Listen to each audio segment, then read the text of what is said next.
Hi everyone. So I thought I would share my thoughts and comparison on the Becca limited edition palette, the Jaclyn Hill Champagne Glow.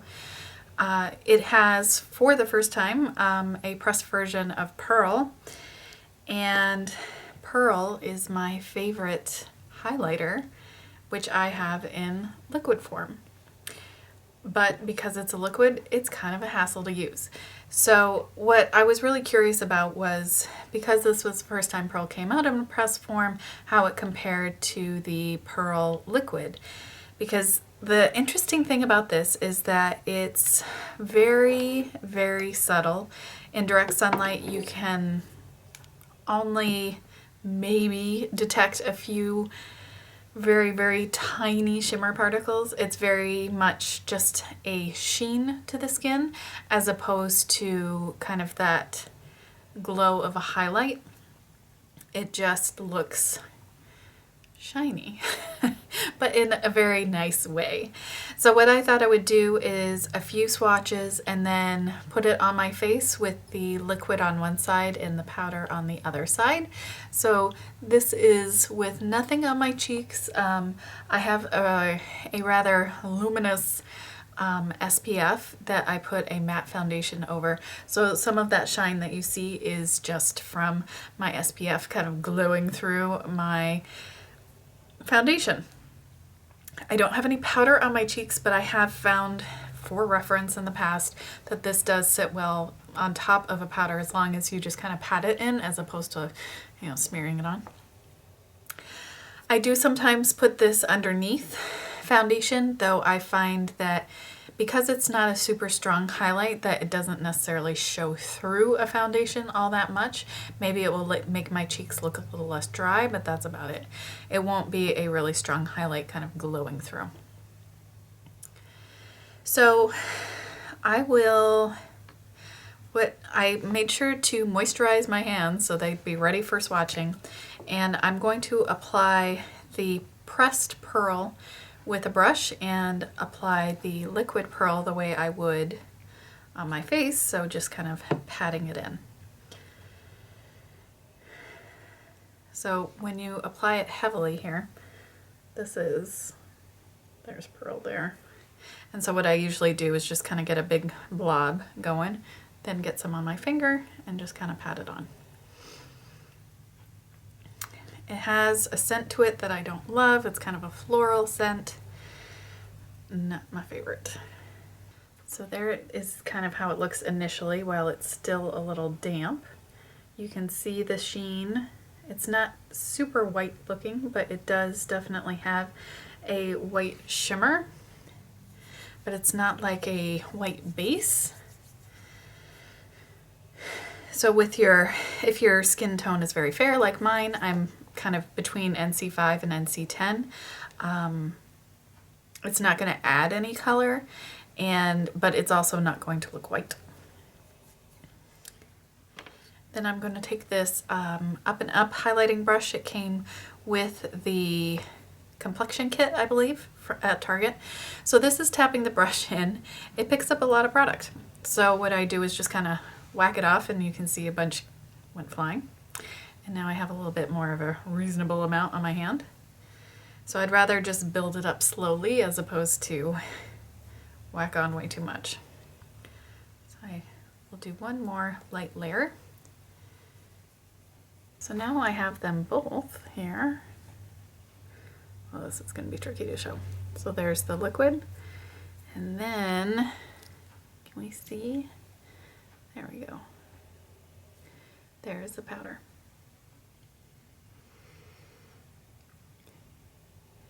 You can see this looks more dewy, and this looks more like a powder highlight would. So I'm going to go ahead and just put this on my face right now. So let me get a little bit more of the liquid. I'll do the liquid on the right cheek and the powder on the left. You always get way more than you need when you use this liquid. It's crazy. I'm just going to pat it on. And I am going to bring this pretty far down on my cheek. And then also pull it up onto my temple, up to my brow bone, and a little bit over above my eyebrow, only a little bit.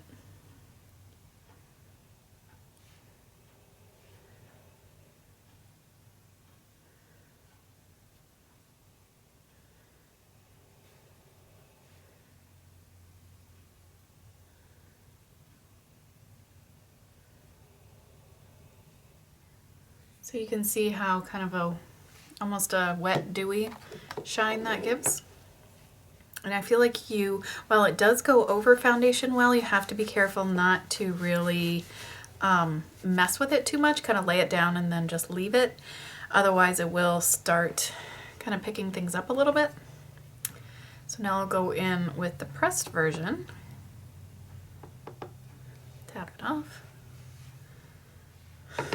Get the mirror back.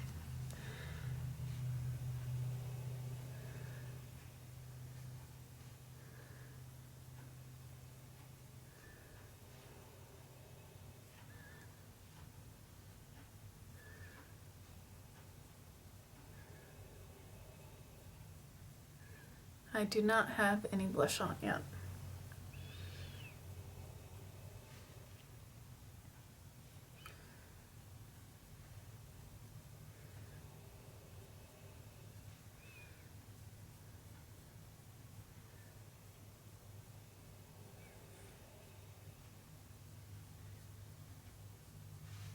And I'm just going to put a little bit on my nose because I've been liking a little nose highlight lately. Just on the tip.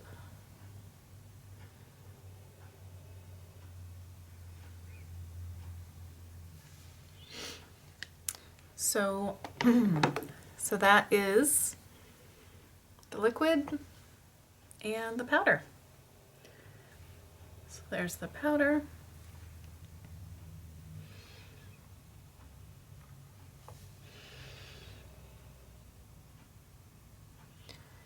And the liquid. So I think you can see that the liquid is going to be a little bit easier on pores because of that kind of moist look, whereas this may accentuate pores a little bit more. It seems to have a little bit more of the shimmer particles, and because it doesn't have that moist base, if you have dry cheeks, I think it's going to accentuate the texture a little tiny bit more. But it's nowhere near like a chunky glitter or anything like that. And now that that has dried down on my hands, you can see it's a little bit less wet looking, and the finishes are a little bit more similar, but I feel like on the face you can definitely see the difference. I'm going to put a little bit of blush on, and I'm going to put that overlapping the highlight a little bit. This is the NYX Mosaic blush in Rosey. Been wearing this a fair amount lately. It's pretty neutral rosy pink. For once, the NYX blush names actually, or color names in general, actually line up with what they look like, as opposed to peach things called beige or whatnot. Peach things, pink things called peach.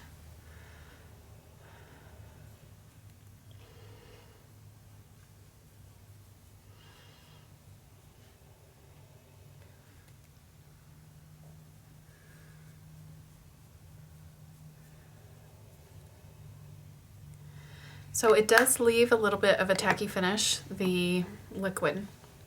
And so when you're putting things like blush over it, it can kind of grab it. So I feel like it's a little easier to have kind of a more soft, seamless finish. So you could, of course, put some translucent powder over the top, something like that, to deal with that tackiness. I know personally, I really don't like when my skin is left tacky, because then I'm afraid if I like just barely scratch, you know, an itch or something, I'm gonna like scrape off all this makeup all at once because it's still wet. Yeah. So this is a palette, and Pearl is really what I was most interested in, but I did, because Champagne Glow I feel like is a little bit dark, well, it's just a little too dark for me to wear as kind of a real highlight. It's something that I could put on my cheekbones and work in with my blush, but it's not something that I'm necessarily going to put on my nose or, you know, above my eyebrow or things like that, just because it has a little bit more color than works on my skin tone particularly. And then blush copper obviously is quite deep, and this can be used as more like a blush, and for me it's more of a kind of bronzery type shade. But I will swatch those really quickly just so you can see what they look like on my skin tone on my hands. So I'm just gonna do 3 swatches and try to blend them out pretty well. So those are the 3 shades swatched and blended out. Let's see. So there's Pearl again. Here is Champagne Pop.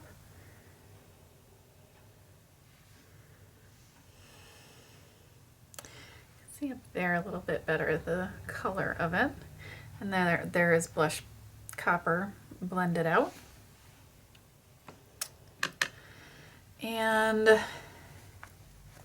I was kind of curious, since I have something kind of like Blush Copper, to see how similar it was. And it's actually quite similar. It's not exactly the same, but I would say it's quite similar. It may or may not factor into whether or not you want to purchase this. So this was also limited edition, and it's the Sonia Kashuk Arabian Dreams Sahara Sunset Highlighter. This is more of a blush bronzer for anyone except for the deeper skin tones. So I was curious how this kind of swirled together compared to Blush Copper. When I do wear this, I tend to not pull the coppery sides. This is obviously a heavy swatch to give you an idea of the similarity in color and finish. So this is Blush Copper, and this is that Sonia Kashuk Sahara Sunset. So this is deeper, and it has more shimmer and more of a reddish tone, I think, whereas this is more orangey. And that is all the shades swirled together. And let me see. And I do prefer the finish of the Becca. Just thinking about putting it on my eyes. I have used this on my eyes and was kind of like, it was okay, you know. But I can use that on my cheeks as a blush, but I have to use a very light hand, and it's going for a very kind of bronzy, orangey look. So with a warm undertone, I feel like that's something that I can do without it looking too kind of off kilter. So I think that's it. Just like a final wrap up of what I think about this, I feel like I'm going to get a lot of use out of the Pearl highlighter for sure, the pressed version, because it's so much easier to use than the liquid. And I feel like it is a little bit more of an obvious highlight, and it's a less kind of a wet, dewy highlight, but I appreciate that I am not left with a sticky cheek, and that it's not going to interfere with how I put my blush on. And it's still quite subtle. It's not glittery, it's not chunky. There's a good amount of shimmer particles, so even if you're in direct sunlight, it's not like going to be just a very sparse like stripe of loose glitter, which I find some things like the Hourglass Incandescent Light and the one that came in the Edit palette, they don't have as many shimmer particles, and compared to something like Mood Light, which is just kind of a satin sheen, those have, and it doesn't have any kind of individual sparkles. The highlights have those little sparkles, and then in the sunlight, all you see really are those just few sparkles on your cheeks. So that I really dislike. And I feel like The shimmer is very small in these, but there's also a lot more of it, so it's not going to give that just kind of random application of glitter looking situation on your cheeks in the sun. So I'm very pleased with this palette. I think I'll definitely get a good amount of use out of Champagne Pop when used more on my cheeks to add a sheen to matte blushes. I do like to have shiny cheeks. I like having kind of a glowy blush, but it's difficult for me to get a blush that has a sheen to it and actually get that on my face because I'm very fair, so I have to be very light-handed with everything, and a lot of times that shine will not translate. So I do like doing kind of a topper of a highlight, and so this will be a nice kind of warm shine topper to blushes. I think I'll have to be a little bit more creative in finding uses for the blushed copper because it's just, that's a tricky shade to wear on a very fair skin tone, but I am looking forward to trying all of these out as eyeshadows and see how they work. The Sephora page has in red that basically it's very limited availability. So if you are interested in this, I don't know if it will be available by the time the VIB sale rolls around. I do know that VIB Rouge is there. They get started sometime soon, like in the next 10 days or so. I don't know. I really don't know because that little warning about how limited it is really kind of freaked me out. I happened to have a 10% off coupon with that beauty shake-up thing that they did. I did play that and got a 10% off, so I was able to use that on this, which I thought was a really good deal. I feel like the value on this is quite good. It's only $34 and you are getting 0.255 ounces or 7.2 grams, which is actually a good amount of product. When you consider their full-sized individual shimmering skin perfectors are $38, this is $4 less. You get 3 and you're getting a good quantity. I will put a little note below how much you get per full-sized Illuminator. I think it's somewhere around that size. So I think it's just a really, really good deal. And just for reference, this NYX blush is 5.7 grams and this was 7.5, 7.2. So you're still getting a good amount of product, I feel. Depending on what it is, sometimes I really feel like it isn't about the dollars per ounce, it's how much is the full price, how many products am I going to get to try, because I have a lot of makeup so that I'm not concerned about finishing a product, because it's just not going to happen unless I use it every single day. And color products like this, I just don't. So that's my feeling about it. And that, you know, compared to, say, for example, that Hourglass Ambient Lighting Edit palette, which was $80, which is so expensive, I really feel like that this palette at $34 is a really nice value and a nice price. That's pretty easy to swallow. So now I think that's it. Hopefully I covered everything. Let me know if you have any questions or comments below. And if you plan to pick it up or if you already have and what you think about it. I would really love to hear from you. So I hope you're having a wonderful day, and if I manage to get this up on Halloween, which I doubt I will, happy Halloween and have fun tonight. If you're doing anything with your kids or you're going to a party or whatever, just hanging out, we're going to be just hanging out. I hope you have a great time. My toddler is 2, but he doesn't have an older sibling or anything like that, so he's pretty much clueless about Halloween, and that's fine with me. We'll wait until next year. Anyway, thank you so much for watching and subscribing and commenting and rating. All that stuff really does mean a lot to me, and I will see you soon.